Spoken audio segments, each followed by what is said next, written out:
Hello, everybody. I'm Kip Marlowe from the Entrepreneurs Club of America, and I'm here to interview one of our members. And I'm proud to say that I've known him for several years. This is a young man who started his own business right out of college, and I think he was the impetus for starting the business was an entrepreneurship program at his university. So Mario, thanks for coming with us. Thank you, Kip. A pleasure.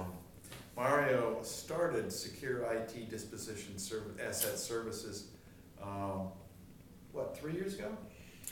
Technically, this business started January of last year, but prior to this, I sort of had a company preceding this under a different name.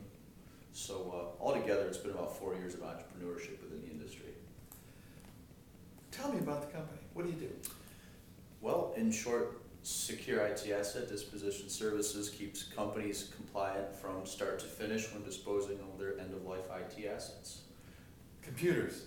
Computers, hard drives, floppy disks, CDs, cell phones, printers, copy machines, everything holds information these days. Why would they want to dispose of it? I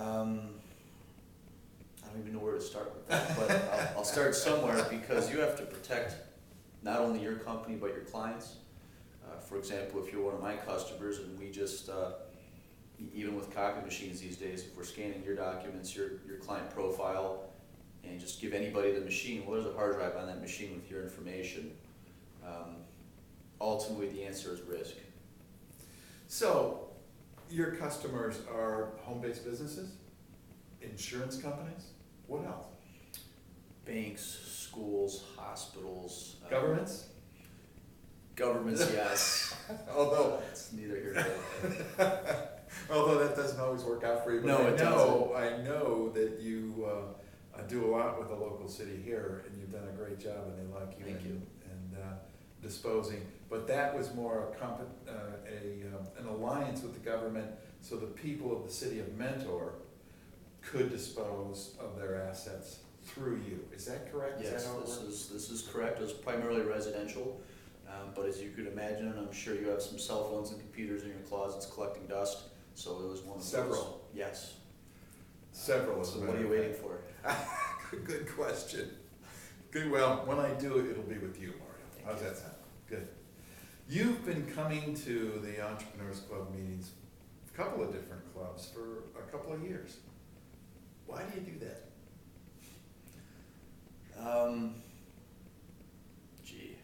I was first brought into the club by a customer of mine. He said, you're an interesting young fellow. I have this organization I'm a part of, and I think you should come. I said, well, great. How much is lunch? He said, lunch is on me. You just need to come by. There's a lot of interesting people. So at this time, I was still in college when I started my first business. So I was back on break, and fortunately, there was a luncheon on the break. So came there with him. I wasn't always the smartest guy, so I came up there with a pair of shorts and some tennis shoes. And you really blended, right? Yeah, I really blended in like an entrepreneur. So, and you know, I can't say I don't know what it was. I do know what it was. It was a room filled with people that were like-minded, who understood my joys and pains.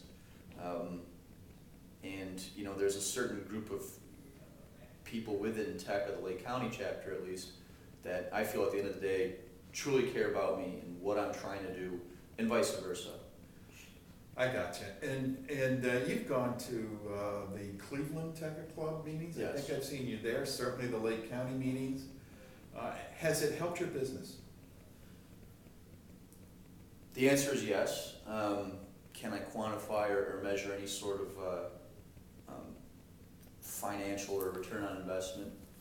No, but I think that I'm certainly a more intelligent person. I've made better decisions, and I certainly have a group of what some call gray hairs, but I call experienced business owners there to help me guide the treacherous waters of entrepreneurship. Are they advisors to your company? They certainly are. And you got them from the local Tech Club? Yes. Oh, cool. Do they charge you for this? No, there's no direct cost, although I do like to provide donuts and pizza and sandwiches. It's very expensive but stuff. It's more so for myself than it's for them because I'm hungry.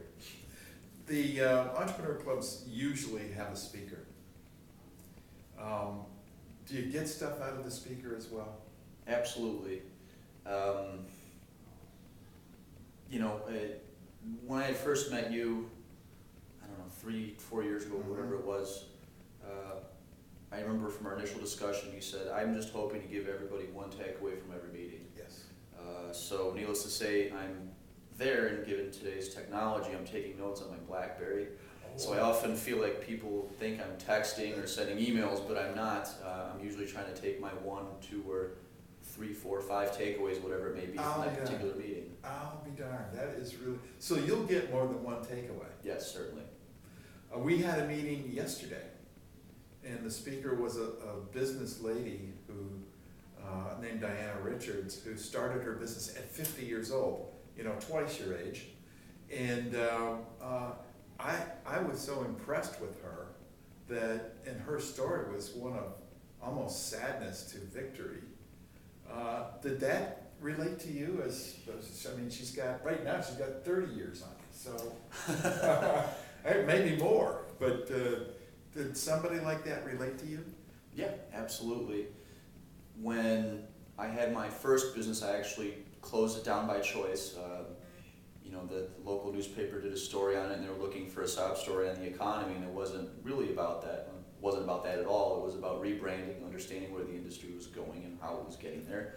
So it was tough for me with my first business, being 100% owner, not being experienced, which I really think helped, but it was hard to let go of what I had worked so hard 2 years for. Her story was a whole different story along the same principle of sort of a rebirth, a restart, and you have to, at some point in time, you have to say, okay, let's give this a go, put the past behind us and move forward, and just give it all that I have. And that was my takeaway. Mario, that was mine as well, and I am Diana Richards' age, so that was really mine as well, and I think that's a story of entrepreneurship. You just can't be complacent. Something's going to happen. The economy will falter. The business will change. You will change, and so you always have to be like ever vigilant, and to make yourself successful. So, thank you so much for joining us today. I really appreciate it. Thank I'll you. see you at the next meeting. Pleasure. Okay? Got it. See you. All right.